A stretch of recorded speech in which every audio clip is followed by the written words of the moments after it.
Kenites are a mysterious group of people mentioned in the Bible, and their relationship to the origins of Yahweh, Jehovah, worship has been the subject of much scholarly debate. The Kenites appear to have been a nomadic, Midianite tribe that was closely associated with the Israelites, particularly during the time of Moses and the Exodus. Some scholars have proposed that the Kenites were actually the ones who introduced the worship of Yahweh to the Israelites, rather than the other way around. This theory is based on several pieces of biblical and archaeological evidence. Firstly, the name Kenite is thought to be derived from the Hebrew word Cain, which is the name of the legendary first metalworker and the son of Adam and Eve. This suggests a possible connection between the Kenites and early Israelite Canaanite religion and culture. Additionally, the Kenites are often mentioned in the Bible as living in the regions of Midian and Edom, which are located in modern-day Jordan and northern Saudi Arabia. This geographic area is considered the likely original homeland of the worship of Yahweh. Furthermore, the Bible states that Moses' father-in-law, Jethro, was a Kenite priest of Midian.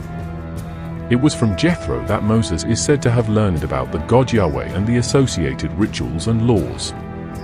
This close relationship between Moses and the Kenites has led some scholars to theorize that the Kenites were actually the ones who initiated the Israelites into the worship of Yahweh, rather than the other way around. The Kenites appear to have been a semi-nomadic tribe of metalworkers and traders who traveled extensively throughout the ancient Near East. They are mentioned in the Bible as living in the wilderness south of Judah, and are also associated with the Amalekites, another nomadic group. The Kenites seem to have had a particularly close relationship with the Israelites, and may have even fought alongside them in some battles. One of the most significant pieces of evidence for the Kenite origins of Yahweh worship comes from the book of Judges. In Judges 1 verse 16, it states that the children of the Kenite, Moses' father-in-law, went up out of the city of palm trees with the children of Judah into the wilderness of Judah, which lieth in the south of Orod, and they went and dwelt among the people. This suggests that the Kenites were closely integrated with the Israelites, and may have played a role in the development of their religious practices. Additionally, the book of 1 Samuel mentions a group of Kenites who lived near the Amalekites, and who were spared by the Israelite king Saul when he attacked the Amalekites. This further reinforces the idea of a close relationship between the Kenites and the Israelites. Another piece of evidence for the Kenite origins of Yahweh worship comes from the book of Exodus. In Exodus 18, Moses' father-in-law Jethro is described as a priest of Midian who comes to visit Moses in the wilderness. Jethro then offers sacrifices to Yahweh and gives Moses advice on how to govern the Israelites. This suggests that Jethro, as a Kenite priest, was already familiar with the worship of Yahweh, and may have been the one who introduced it to Moses. The Kenites' close association with metalworking is also significant, as metalworking was an important part of ancient Near Eastern culture and religion. The Kenite skills as metalworkers may have given them a certain status and influence within the region, which could have contributed to their role in the development of Yahweh worship. It's important to note that the idea of the Kenites as the originators of Yahweh worship is not universally accepted by scholars. Some argue that the Israelites themselves developed the worship of Yahweh independently, and that the Kenites simply adopted this religion later on. Others argue that the Kenites and Israelites shared a common religious heritage, and that the worship of Yahweh developed through a collaborative process between the two groups. Regardless of the exact nature of the Kenites' role, their close association with the Israelites and the worship of Yahweh is undeniable.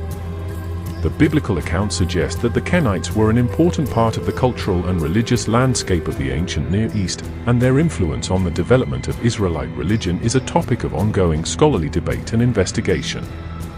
One of the key pieces of evidence for the Kenite origins of Yahweh worship comes from the story of Moses and the burning bush in the book of Exodus.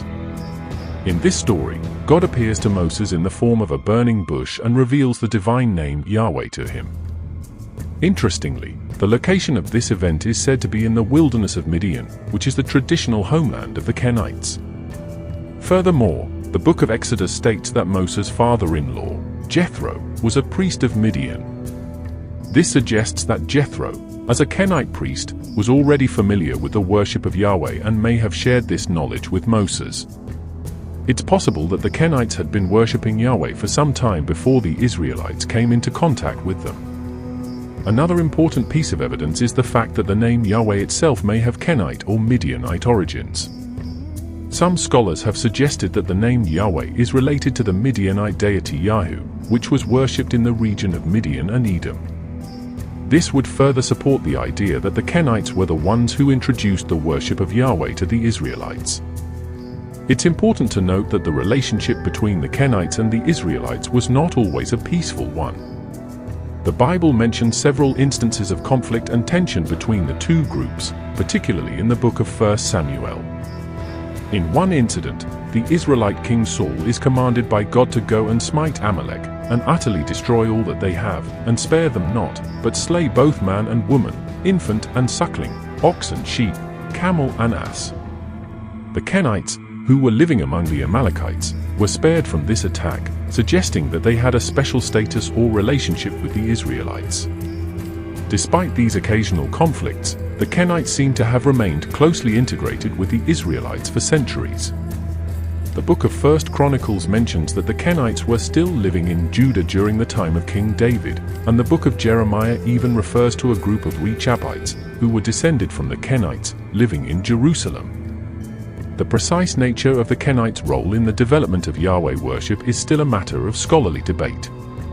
Some argue that the Kenites were the sole originators of this religion, while others see them as playing a more collaborative role with the Israelites. Regardless of the specifics, the Kenites' close association with the worship of Yahweh and their influence on the cultural and religious landscape of the ancient Near East is undeniable.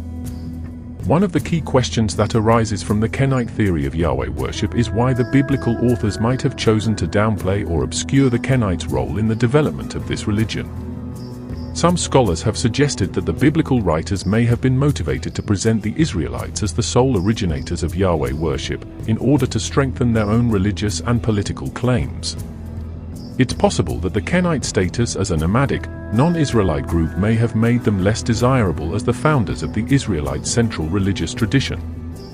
The biblical authors may have wanted to emphasize the Israelites' own unique relationship with Yahweh, rather than acknowledging the influence of an outside group. Additionally, the biblical writers may have had a vested interest in portraying the Israelites as a distinct and separate people, with their own unique religious and cultural traditions. Acknowledging the Kenites' role in the development of Yahweh worship could have undermined this narrative. Despite these potential motivations, the Kenites' influence on the Israelites' religious development is difficult to ignore. The biblical texts themselves provide ample evidence of the close relationship between the two groups, and the Kenites' association with the worship of Yahweh is a recurring theme throughout the Old Testament. One of the most intriguing aspects of the Kenite theory is the way it challenges the traditional understanding of the origins of Yahweh worship. Instead of viewing this religion as the exclusive domain of the Israelites, the Kenite theory suggests that it emerged from a broader cultural and religious context, with influences from various groups in the ancient Near East. This perspective aligns with a growing body of scholarship that emphasizes the fluidity and interconnectedness of ancient Near Eastern cultures and religions. Rather than seeing the Israelites as an isolated or unique group, this approach recognizes the ways in which they were shaped by their interactions with other peoples and traditions. The Kenite theory also raises interesting questions about the role of non-Israelite groups in the development of biblical religion and culture. The Kenites, as a nomadic, non-Israelite people, offer a unique perspective on the diversity and complexity of the ancient Near Eastern world. In many ways, the Kenites represent a bridge between the Israelites and the broader cultural and religious landscape of the region. Their close association with the worship of Yahweh, as well as their status as metalworkers and traders, suggests that they played a significant role in facilitating cross-cultural exchange and the sharing of ideas. Ultimately, the question of the Kenites' role in the origins of Yahweh worship remains a subject of ongoing debate and investigation. The biblical evidence is complex and open to multiple interpretations, and the archaeological record has yet to provide a definitive answer. However, the Kenite theory offers a fascinating and thought-provoking perspective on the development of one of the world's most influential religious traditions. By considering the influence of this little-known group, scholars and students of the Bible can gain a deeper understanding of the rich cultural and religious tapestry of the ancient Near East. As we continue to explore the Kenites and their relationship to the worship of Yahweh, we may uncover new insights into the ways in which ancient religious traditions were shaped by the interactions and exchanges between diverse groups and communities. This process of discovery can not only deepen our understanding of the past, but also shed light on the complex and multifaceted nature of religious and cultural development in the present day. In conclusion, the Kenites remain a fascinating and enigmatic group in the biblical narrative. Their close association with the worship of Yahweh, as well as their unique status as a non-Israelite people, has led to a robust scholarly debate about their role in the origins of this central Israelite religious tradition. While the precise nature of the Kenites' influence may never be fully resolved, their story serves as a powerful reminder of the importance of considering diverse perspectives and cultural influences when studying the development of ancient religions and civilizations. By embracing the complexity and interconnectedness of the ancient Near Eastern world, we can gain a richer and more nuanced understanding of the past and its continued relevance to our own lives and experiences.